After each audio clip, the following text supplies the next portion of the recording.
Penggusuran masyarakat adat Besipai Timur Tengah Selatan Nusa Tenggara Timur berlangsung ricuh. Unjuk rasa puluhan mahasiswa Makassar di depan kantor PLN Sulsel Rabar berakhir ricuh. PSG lolos ke final Liga Champions usai mengalahkan RB Leipzig. Halo, selamat malam pemirsa. Badan Pengawas Obat dan Makanan belum memberikan izin edar terhadap obat COVID-19 buatan Unair, TNI, dan BIN. Keamanan dan efek samping obat tersebut masih harus diuji coba sebelum digunakan oleh masyarakat. Informasi selengkapnya akan hadir dalam iNews Malam bersama saya, Mirfa Suri. Bus Damri menabrak 3 mobil dan 1 warung makan di Pandeglang, Banten. Diduga kecelakaan terjadi karena rem bus tidak berfungsi.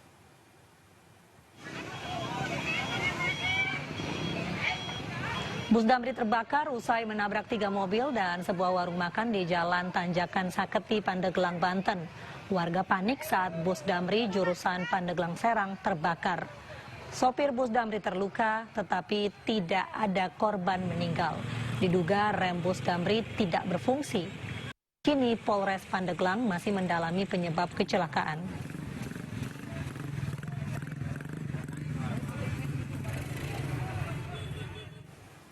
Jelang libur panjang Tahun Baru Islam 1 Muharram, arus lalu lintas di jalur selatan Padalarang, Bandung Barat ramai kendaraan.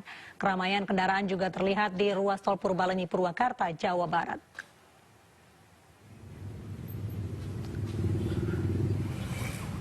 Ruas Jalan Raya Padalarang jalur selatan di malam jelang libur panjang 1 Muharram diramaikan kendaraan dari arah Jabodetabek. Arus kendaraan yang didominasi pengendara motor ramai menuju arah Nagrek maupun Tasikmalaya. Keramaian kendaraan terjadi sejak Rabu sore dan akan meningkat hingga dini hari nanti. Keramaian kendaraan juga terlihat di ruas tol Purbalenyi arah Jakarta menuju Bandung. Ribuan kendaraan yang didominasi kendaraan pribadi tak henti-hentinya melintas di kilometer 82 sekitar wilayah Jatiluhur, Purwakarta, Jawa Barat. Sebagian warga Jakarta lebih dulu memanfaatkan libur panjang 1 Muharram dengan berkunjung ke sejumlah tempat wisata di Bandung dan wilayah Jawa Barat lainnya. Pemirsa, konflik antara masyarakat adat Besipai, Amanuban Selatan, Kabupaten Timur Tengah Selatan, Nusa Tenggara Timur dengan pemerintah daerah setempat masih berlarut. Sebuah video menunjukkan penggusuran yang dilakukan aparat bersenjata dengan menembakkan gas air mata. Pemirsa, unjuk rasa puluhan mahasiswa Makassar di depan kantor PLN Sulawesi Selatan, Tenggara, dan Barat berakhir ricuh. Mahasiswa berunjuk rasa mendesak Badan Pemeriksa Keuangan segera mengaudit keuangan lantaran adanya indikasi rekening gendut pejabat tinggi PLN Sulawesi Selatan. 3 penambang tewas tertimpa batu saat bekerja di Grobogan, Jawa Tengah. Polisi mendalami perizinan tambang batu milik warga tersebut.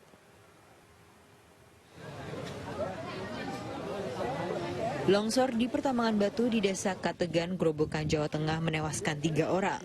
Proses evakuasi berjalan 6 jam karena besarnya batu dan tidak tersedianya alat berat di lokasi kejadian. 3 korban yang ditemukan dibawa ke kamar jenazah Rumah Sakit Umum Daerah Sujati, Purwodadi untuk otopsi.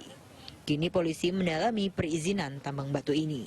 Jika pertambangan batu dinyatakan ilegal, polisi akan memproses hukum dan menutup pertambangan milik warga ini. Dari Grobogan, Jawa Tengah, Rustaman, Nusantara, iNews melaporkan. Joko Chandra hari ini kembali diperiksa penyidik Barreskrim Polri terkait surat jalan palsu. Kami hadirkan informasi selengkapnya usai jeda berikut. Pemirsa, penyidik Barreskrim Polri hari ini kembali memeriksa tersangka korupsi Joko Chandra. Kali ini Joko Chandra diperiksa terkait kasus surat jalan palsu serta surat keterangan bebas COVID-19. Bantuan Hukum Persatuan Jaksa Indonesia ke Jaksa Pinangki menuai kritik. Belum munculnya tersangka lain dari institusi Kejaksaan Agung memunculkan pertanyaan sejauh mana keseriusan lembaga ini menyelidiki aktor lain yang terlibat suap menyuap sang narapidana Joko Chandra.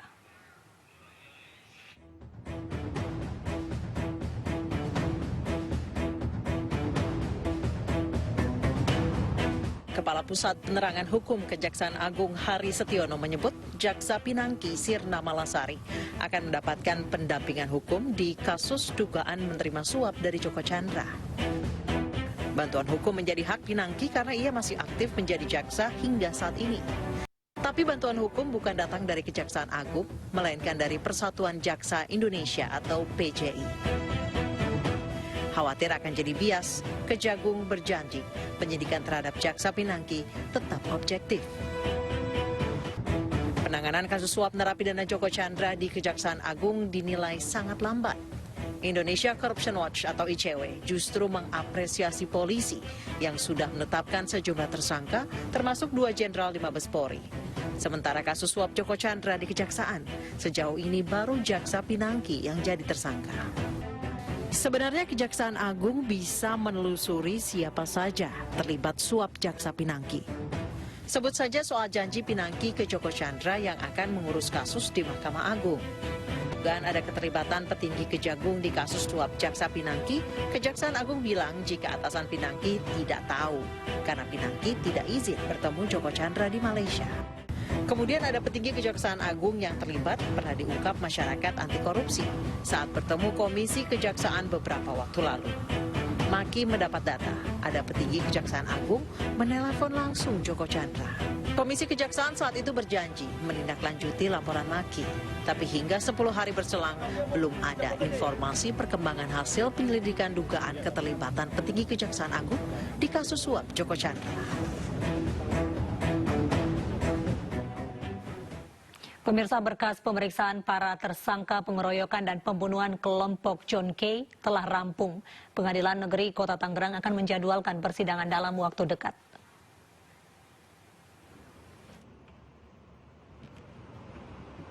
Berkas pemeriksaan para tersangka pengeroyokan dan pembunuhan oleh kelompok John K. telah rampung.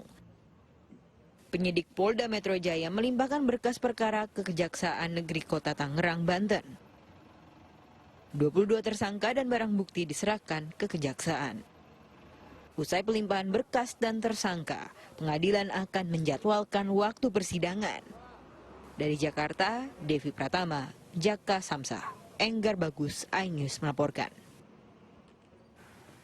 John K. dan puluhan anak buahnya ditangkap polisi setelah menyerang kelompok Nus K. Aksi penyerangan John K. dan kelompoknya itu mengakibatkan 1 orang tewas dan 2 lainnya terluka.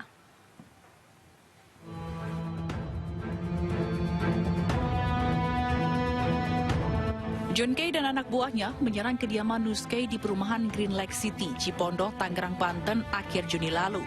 Kelompok John K. menabrak pintu gerbang perumahan tempat tinggal Nus K. dan melepas 7 kali tembakan. Selain menganiaya anak buah, rumah Nus K. juga dirusak. Akibat penyerangan ini, 1 anak buah Nus K., seorang satpam dan 1 pengemudi ojek online terluka. Selain di rumah Nus K., penyerangan juga terjadi di kawasan Duri Kosambi, Cengkareng, Jakarta Barat. Dalam penyerangan ini, seorang anak buah Nus K. tewas dianiaya. Polisi kemudian menggerebek kediaman John K. di Bekasi, Jawa Barat. Saat hendak menangkap kelompok John K., polisi sempat dihalang-halangi oleh anak buah John K. Akhirnya polisi berhasil menangkap John K. beserta 38 anak buahnya. Polisi juga menyita sejumlah senjata tajam. Menurut pemeriksaan polisi, penyerangan dilatar belakangi masalah pribadi antar 2 kelompok, yakni terkait penjualan tanah di Ambon, Maluku. Akibat perbuatannya, John K. dan anak buahnya ditetapkan sebagai tersangka dengan pasal berlapis, yaitu pasal pembunuhan berencana, penganiayaan, pemufakatan jahat, dan perusakan. Tim Liputan iNews melaporkan. Pemirsa, polisi menangkap 6 pelaku geng motor yang menewaskan 2 remaja di Matraman, Jakarta. Selengkapnya kami hadirkan usai jeda berikut. Pemirsa, 41 adegan diperagakan dalam rekonstruksi klinik aborsi ilegal di Jalan Raden Saleh, Jakarta. Tersangka memusnahkan ribuan janin dengan cara dibakar atau dibuang ke kloset.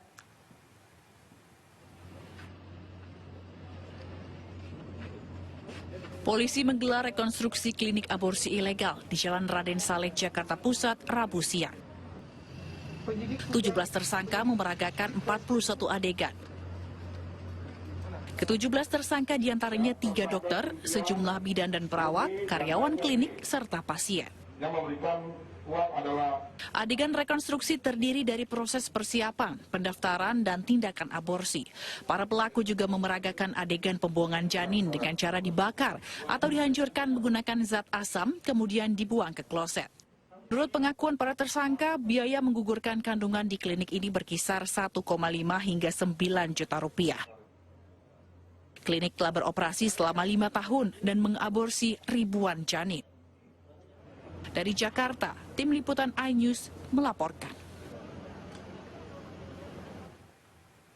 Pemirsa, 6 pelaku teror geng motor yang menewaskan 2 remaja di Matraman, Jakarta diringkus petugas.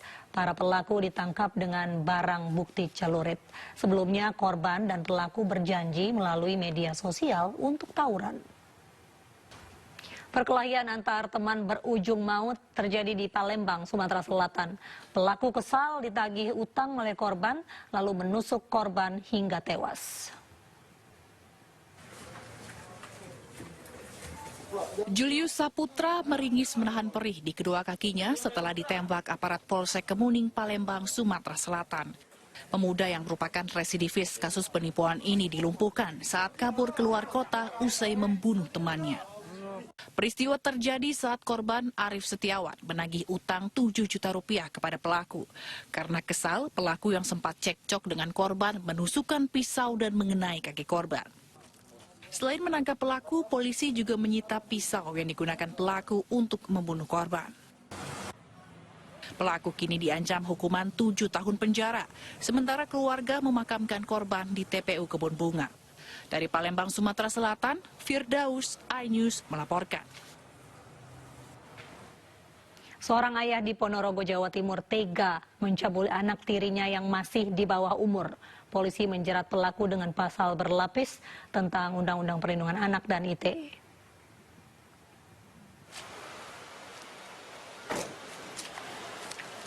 Marsit, warga desa Temon, dijebloskan ke tahanan di Mapolres Ponorogo. Pria berusia 29 tahun ini diduga mencabuli anak tirinya yang masih di bawah umur. Bahkan pelaku merekam aksi cabulnya dan disebarkan.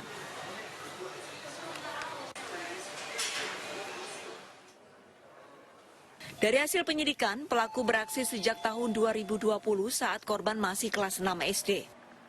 Awalnya ketika ibu korban sedang bekerja di luar desa, ia membujuk dan merayu korban, hingga korban dipaksa melayani permintaan pelaku. Kasus terungkap setelah pelaku merekam aksi cabul tersebut dan menyebarkan videonya. Ibu korban yang mengetahui langsung melaporkan kasus tersebut. Atas perbuatannya, pelaku dijerat dengan pasal berlapis dengan Undang-Undang Perlindungan Anak serta Undang-Undang ITE. Dari Ponorogo, Jawa Timur, Ahmad Subeki, iNews melaporkan. Pasangan Bagio Suparjo atau Bajo berpeluang lolos verifikasi faktual dalam Pilwakot Surakarta. Kami hadirkan informasi selengkapnya sesaat lagi. Pemirsa, majunya pasangan Bobi Nasution dan Aulia Rahman dalam Pilkada Kota Medan, Sumatera Utara bukan tanpa hambatan. Sejumlah kader PDI Perjuangan menolak pencalonan mereka lantaran keanggotaan Bobi yang masih baru. Pemirsa, pasangan Gibran Teguh kemungkinan besar batal melawan Kota Kosong dalam Pilkada Surakarta 2020. Pasangan Bagio Suparjo atau Bajo dari jalur independen berpeluang besar lolos verifikasi faktual. Partai Keadilan Sejahtera terancam tidak dapat mengajukan calon di pemilihan Bupati Kabupaten Bandung, Jawa Barat. Hal itu dipicu usai Partai Demokrat membatalkan koalisi dengan PKS untuk mengusung Gun Gun Gunawan dan Dina Lorenza.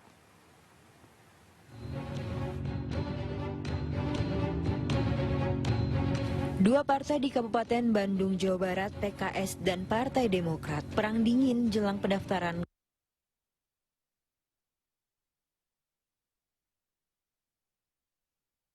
calon kepala daerah Pilkada Serentak 2020 yang dibuka pada 4 hingga 6 September mendatang.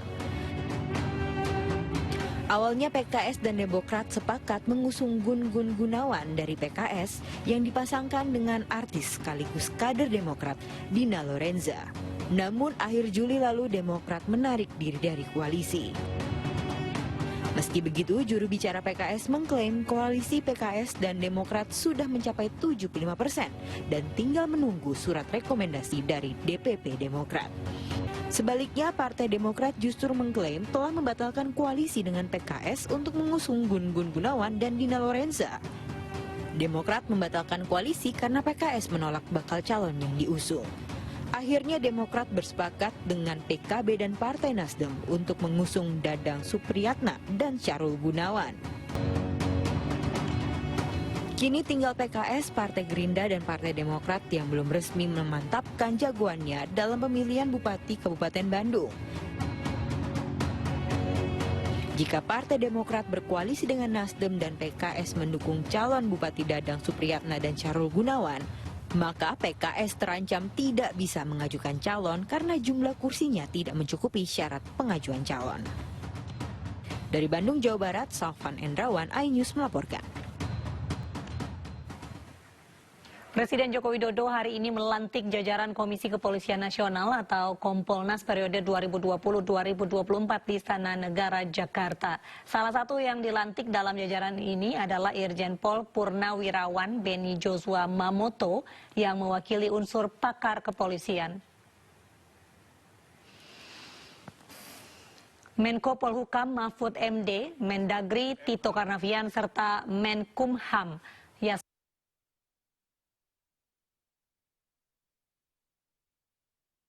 Yasona Lauli resmi dilantik sebagai Ketua dan anggota Komisi Kepolisian Nasional atau Kompolnas hari ini di Istana Negara.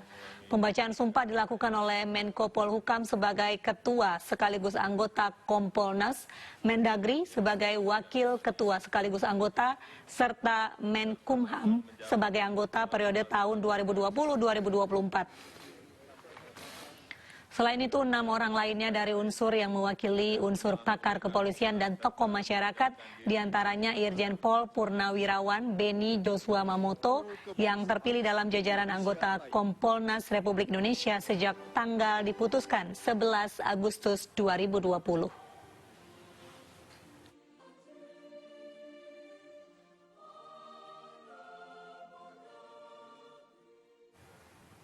Obat COVID-19 buatan Universitas Airlangga, TNI Angkatan Darat dan Badan Intelijen Negara belum lulus uji klinis. Kami hadirkan informasinya usai jeda berikut.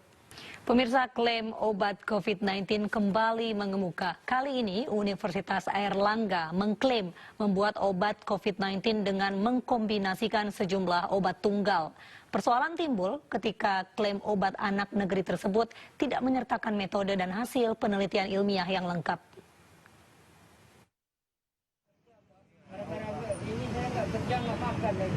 Seorang pria protes karena terazia dalam operasi masker di Jalan Sabang, Jakarta. Ia kesal lantaran terhambat berangkat kerja. Namun protes tak berlangsung lama, pria ini memilih menjalani sanksi sosial dibandingkan tilang Rp250.000. Terdapat 16 pelanggaran ditindak karena tidak memakai masker dengan benar. Sementara di Menteng, Jakarta, 33 pelanggar ditindak petugas karena tidak menggunakan masker sesuai aturan. Mereka pun mendapat sanksi sosial berupa menyapu jalan. Adanya razia masker diharapkan dapat menekan angka penularan COVID-19 di ibu kota. Dari Jakarta, tim liputan iNews melaporkan. Pemirsa, informasi yang kami hadirkan sebelumnya terkait razia masker di Jakarta. Dan kita beralih ke informasi di mana hasil uji klinis tahap 3 terhadap obat COVID-19 buatan Universitas Airlangga, TNI Angkatan Darat, dan Badan Intelijen Negara dinyatakan belum aman. Hingga kini, Badan Pengawas Obat dan Makanan belum memberikan izin edar terhadap obat tersebut. Dalam proses uji klinik ini ditemukan adanya gap gitu ya Bu ya. Dari inspeksi yang dilakukan tanggal 20. Obat COVID-19 buatan peneliti Universitas Airlangga, BIN, dan TNI Angkatan Darat sudah memasuki uji klinis tahap 3. Fase ini merupakan fase terakhir untuk menilai validitas obat. Namun, Badan Pengawas Obat dan Makanan atau BPOM belum dapat memberikan izin edar kepada obat ini. Sebab faktor keamanan dan efek samping obat masih harus diuji coba. Komposisi obat juga masih harus diperbaiki. Sebelumnya pemirsa, pengembangan obat kombinasi untuk menyembuhkan COVID-19 dilakukan peneliti Universitas Airlangga, TNI Angkatan Darat dan Badan Intelijen Negara. Obat telah diberikan kepada 1.308 pasien COVID-19 di secapa Angkatan Darat dan 85% diantaranya dinyatakan sembuh.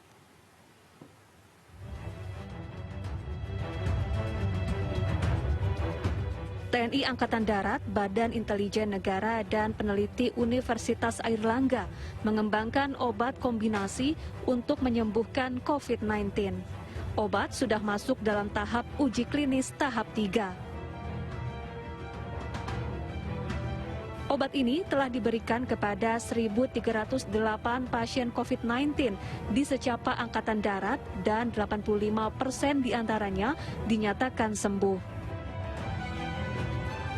Bersama Badan Intelijen Negara, TNI Angkatan Darat kemudian mendorong percepatan keluarnya izin edar obat anti-COVID-19.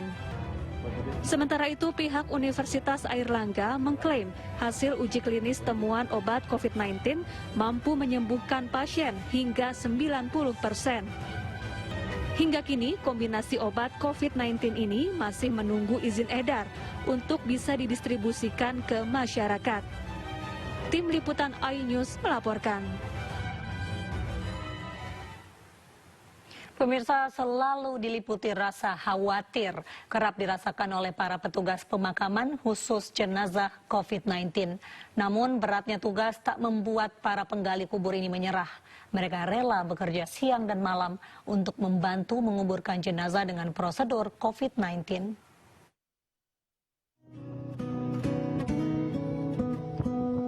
Teriknya matahari tak menyurutkan semangat para petugas pemakaman saat bekerja mengebumikan jenazah di TPU Tegal Alur, Kalideres, Jakarta Barat. Salah satunya Sanur. Sejak pandemi COVID-19 mewabah, pria berusia 50 tahun ini harus bekerja lebih ekstra lantaran banyaknya jenazah yang dimakamkan dengan protokol COVID-19. Tak hanya itu, Sanur juga diliputi rasa khawatir akan membawa virus saat pulang ke rumahnya. Di TPU Tegal Alur, lahan pemakaman khusus jenazah protokol COVID-19 terus meluas. Hingga pertengahan Agustus ada sekitar 1.400 jenazah yang sudah dimakamkan dengan prosedur COVID-19. Melihat kegigihan para petugas pemakaman yang terus bekerja di tengah pandemi COVID-19, MSI Peduli bersama Lotte Mart menyalurkan bantuan berupa paket bingkisan. Bantuan ini diberikan langsung kepada seluruh petugas pemakaman sebagai bentuk dukungan dan apresiasi atas kerja keras mereka. Ya, tentunya harapannya ke depannya agar lebih banyak korporasi juga dan individu yang mau ikut serta untuk membantu, karena dalam masa pandemi ini kita tahu kita nggak bisa melewatinya sendiri, tapi kita butuh gotong royong gitu ya, dari semua lapisan masyarakat, dari korporasi, dari perorangan gitu, untuk ikut serta dalam kapasitas apapun yang kita miliki untuk membantu saudara-saudara kita yang terdampak pandemi ini. Dampak pandemi COVID-19 kepada masyarakat kecil sejatinya bisa ditekan dengan saling mengulurkan tangan untuk membantu sesama. Untuk itu mari tunjukkan empati dengan berdonasi melalui MSI Peduli. Donasi yang terkumpul akan digunakan untuk membantu masyarakat yang terdampak wabah corona. Tim Liputan iNews melaporkan.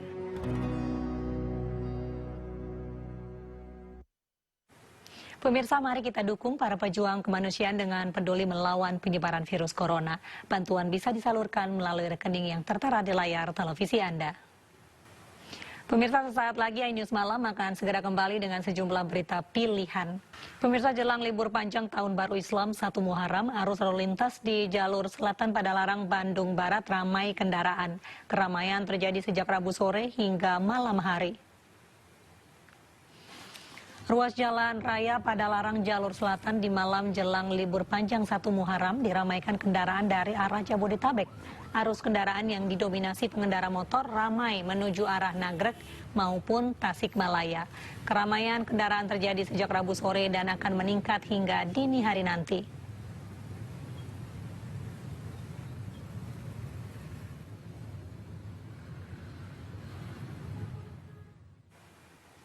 Keramaian kendaraan juga terlihat di ruas tol Purbalenyi arah Jakarta menuju Bandung.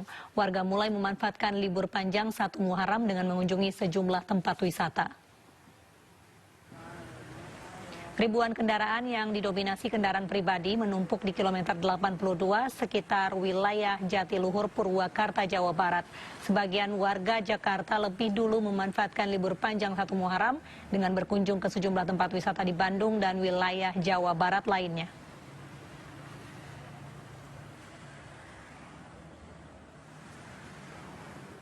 Empat 41 adegan diperagakan dalam rekonstruksi klinik aborsi ilegal di Jalan Raden Saleh, Jakarta. Dari adegan rekonstruksi, tersangka memusnahkan ribuan janin dengan cara dibakar atau dibuang ke kloset.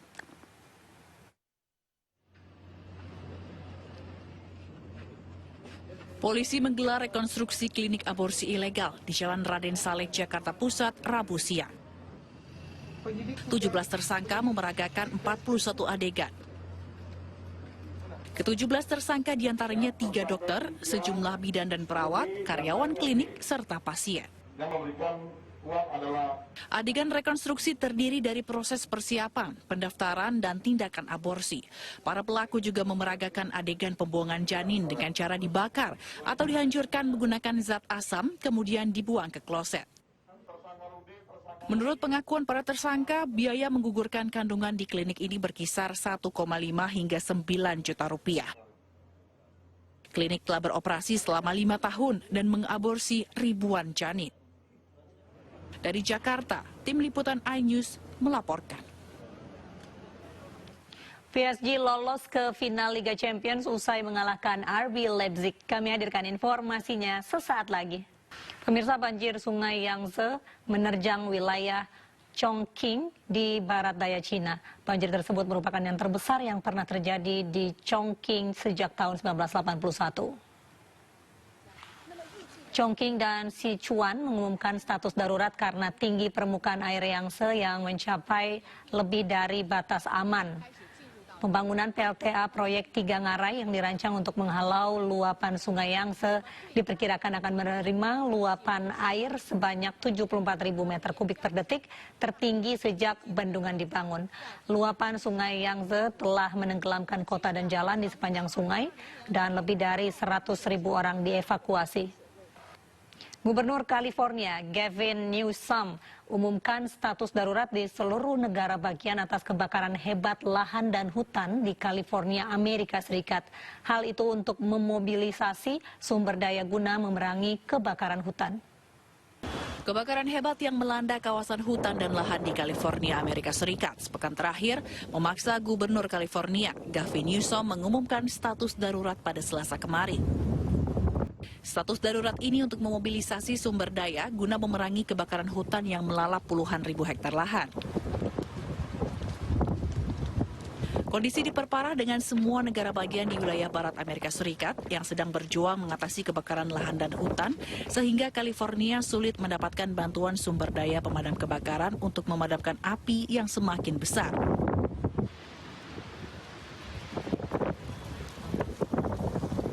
Petugas juga tengah berjuang memadamkan hampir 30 kebakaran hutan yang terjadi di California, yang sebagian besar terjadi di pedalaman atau hutan yang sulit diakses. Selain suhu tinggi, kebakaran juga diduga dipicu oleh petir. Sementara evakuasi masih terus dilakukan terhadap warga terdampak di wilayah utara dan timur Teluk San Francisco dan dekat garis negara bagian Nevada di utara Danau Tahoe.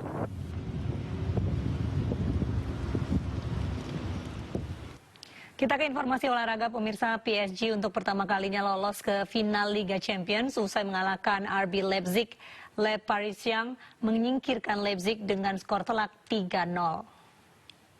Beralih ke babak playoff NBA, Houston Rockets merebut game pertama playoff putaran pertama dari Oklahoma City Thunder.